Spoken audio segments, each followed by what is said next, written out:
Welcome back, everyone, to another episode of Innovation Alley. We're your hosts. I'm TowelManPurple, I'm Bjorn.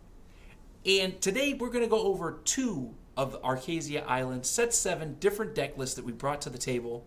But before we do that, as always, if you're new to the channel, or if you've been here for a while and haven't done so yet, please smash that subscribe button down below and to stay up to date on all the new content.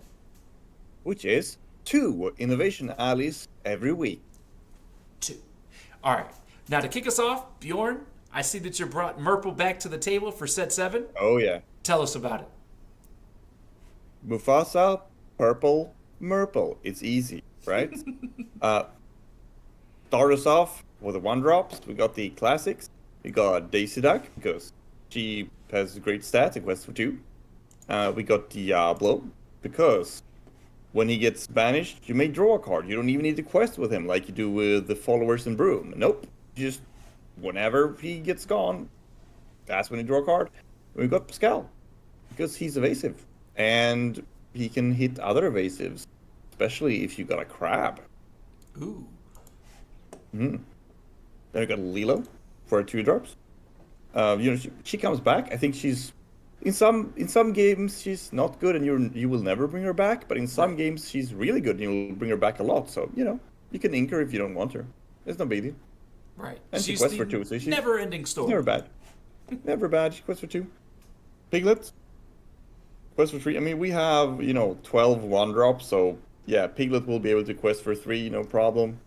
Right. For sure. No, we don't even have any bounds in this deck, so you will actually have a very wide board. You will not take anything back to hand. You just put everything out, and Piglet will always quest for 3. We got this new card.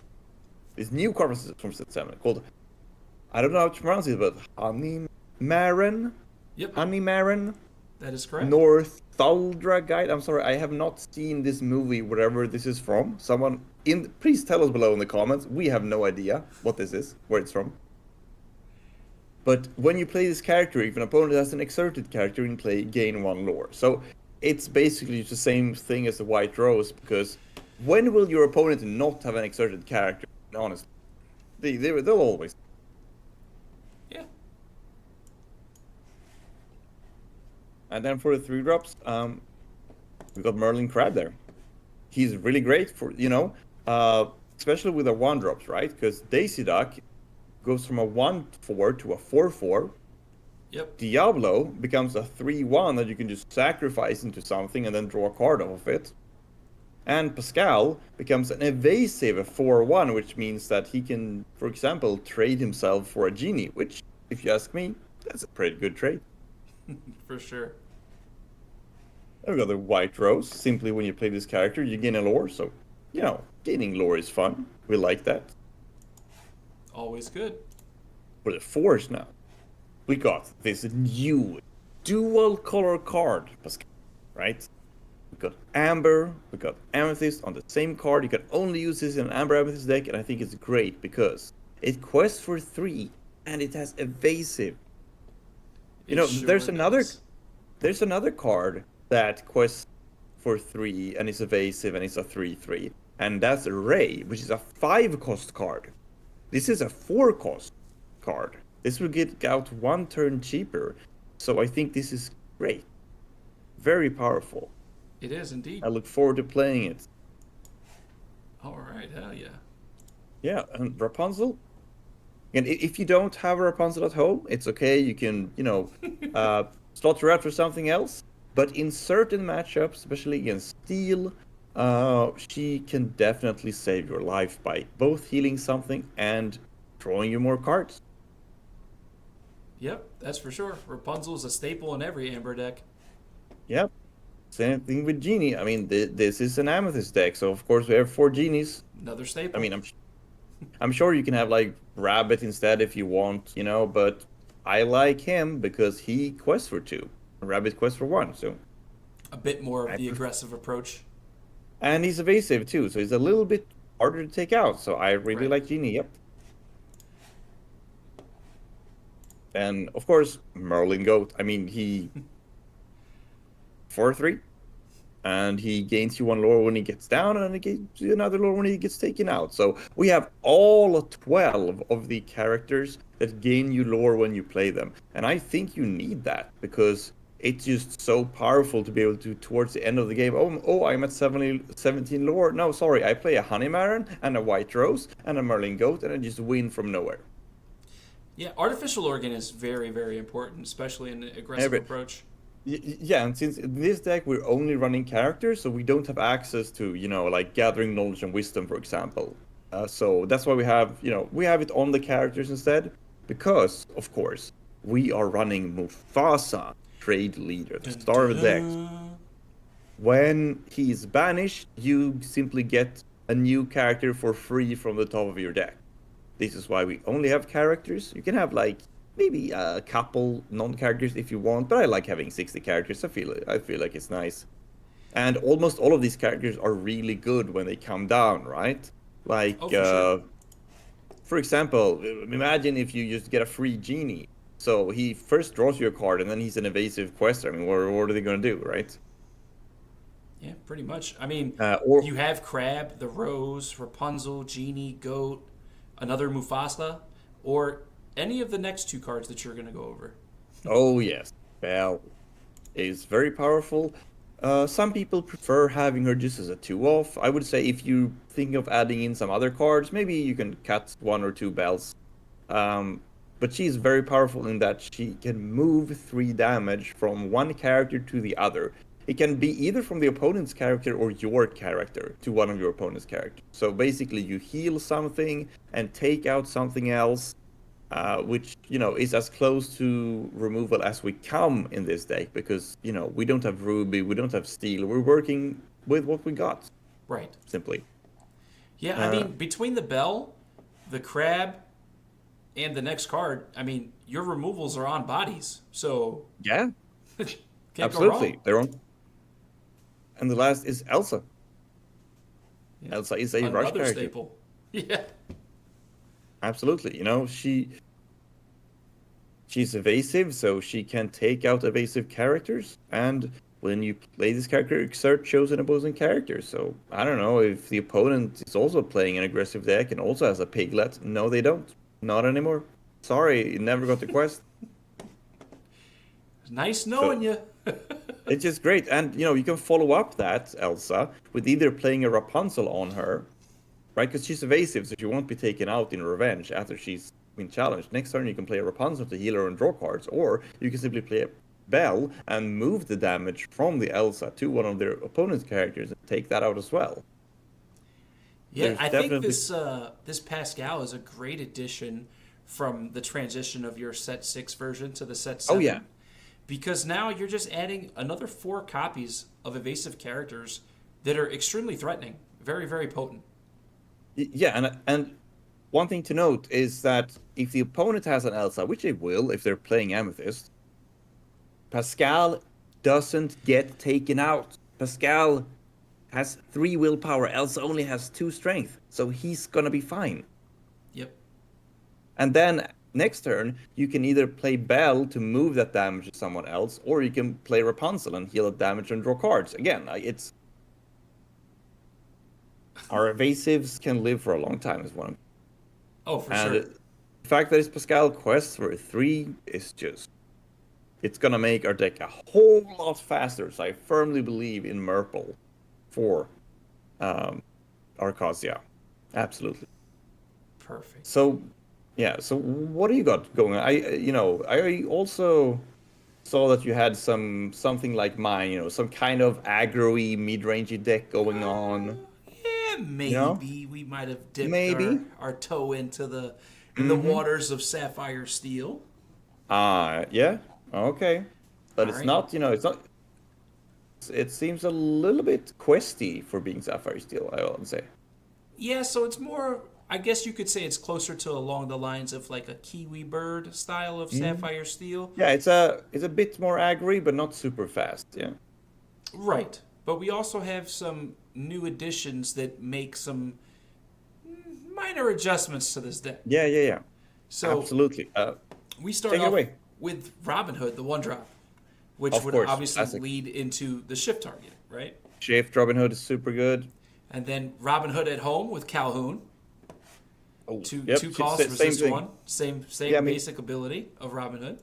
yeah, like challenging something and taking it out and also gaining 2 lore is just crazy. Yeah, it's just added bonus. So Just crazy. outside of that, we have 4 dock. Of course. Another Staple in staple. steel, aggro. Yep. Aggro decks with steel need dock. Discard your hand, draw 2 cards. You typically do it when you have none. Just advantageous. For Smee, another staple in these aggro decks. Yeah, because Smee is crazy. Yeah, 2 cost, 3/3, quest Yeah. for 2. You can't ask Yeah, for more. 2 cost 3/3 is just too powerful. There's no way they're ever gonna top that in this game. Never say never. Then there's 3 cost Alice, right? Uninkable, sure. Yep. Ward, 1/4, quest for 2. And whenever this character quests, another chosen character of yours gets +1 lore and also gains ward until the start of your next turn. You can just keep the word going. Yes, she's a little Yep. protective girl, Some would say, oh, only 1 strength. Well, human sees you can just take her. Nope. Ward. Exactly. So her low strength does not matter. And our set 7 edition, Belle. Well, Now, this card is my version of playing 1-drop Cinderella. Because what you can do with this young lady is if you play an item on turn 1, you can then banish the item and play the Belle for free. Which would then, in turn, leave you to be able to sing songs like Storm and Strength on turn 2 as if you had Cinderella. But the difference is the color pairing is completely different. So, welcome, Belle. And honestly, instead of a 1/2, which Cinderella is, this is a 3/3. Smee is crazy as a 3/3 that costs 2. Belle is a 3/3 that costs a 1. Excuse me. 1, excuse me. I mean, she only quests for 1, so I guess it's fine. Oh yeah, so your opponent plays a 1-cost Robin Hood, and you play a 1-cost Belle 3/3, and your opponent feels really dumb with his 2/2 against your 3/3. Yeah, that's balanced. It is. I mean, your Cinderella can storm the Belle. Oh wait, And that doesn't deal work. 2 damage to it, so it does. Yeah. Moving along, we have 4 Benja in this deck because the way the meta seems like it's going to end up shifting is there's going to be a lot of decks playing items. Yeah. So Lots of I items. think this warrants the measure of Benja and other item destruction cards to come back into the meta with some force.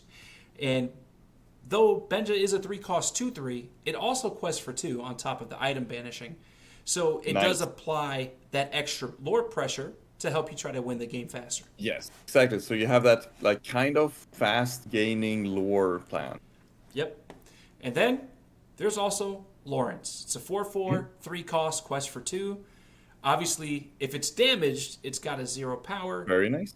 But we do have Popsicle that could try to help it out a little bit. Yeah. Not too crazy, but the fact that it takes a lot to get rid of him just makes him that much more strong in the deck, even without a Rapunzel in it. Sure. Or a Belle, for that matter. Then we have another little tricky card here. We're putting in 4 Nick Wilde. Yeah. So this guy can get your Popsicles back, which means you get extra draws. And the fact that he's a 4-cost, he is a 2/4, so the stat line is a little awkward, but he quests for 2 still. The fact that he's got 4 willpower, it seems like he can still hold his own. Yeah, sure. So that's what we're going with that route. Of course, plenty. Yeah, of course. And then, of course, Shift Robin Hood. Yep. It's just a a staple. legend. Yeah, he's just a a legend staple. himself. Guy's Absolutely. great. Challenge a character, banish it, gain 2 lore. It's a 3/6, quest for 2. You can shift it for 3. Yeah, he's just too strong. Him and Calhoun is because normally people are like, oh, I wonder if I should quest or challenge, and he's like, what about both? Why not both? Exactly. And then ¿Por qué lo dos no thing? ¿Por qué no lo dos? Yes. Yeah, But then you that have 4 Let the Storm Rage On. Obviously, 3-cost song. Deals 2 damage, and you draw a card.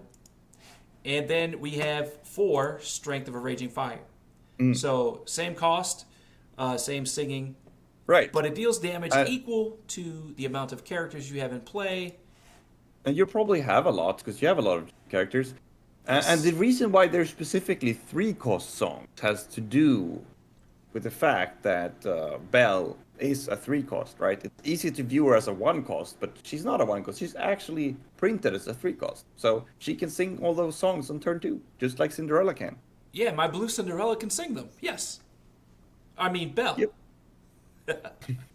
Now, we also have, obviously, 4 Popsicles and 4 Fortisphere. They each draw a card upon entry and will help us get to turn 1 Belle, right? And they exist. They do. And Popsicle's extra ability is being able to banish it to remove 2 damage, where Fortisphere's additional ability is paying 1 and banishing it and giving something Bodyguard, which can be actually relevant in an aggro deck for both of these items. Absolutely. Last but not least, in case we come up against the pesky decks that are playing Ruby, okay, be prepared, something that can help you against that. And I'm sure Bjorn has X comment to throw in. The TMP special. It is a location called McDuck Manor. I'm sure you guys love this card. And shout out to DKP for winning Australia with this card. But very this nice card, this card's a problem. It is a threat that you have to deal with. And it supplies 2 lore pips. So it will help you get the job done. That is the Sapphire Steel aggro deck that we have brought today. And also, that was the Murple deck that we have brought today. So 2 aggro decks brought to you with the inclusion of set 7 cards. Now, as always, please like and comment on this video. Tell us what you like, what you didn't like. If you have any other ideas to throw towards these decks, maybe to help them improve from the current state that they're in. Or if you have any ideas of decks that you'd like to see in the future, we'd love to hear from you. We do respond to each and every comment and enjoy doing these videos week in and week out just for you guys. So thank you guys for tuning in. And until the next one, keep innovating.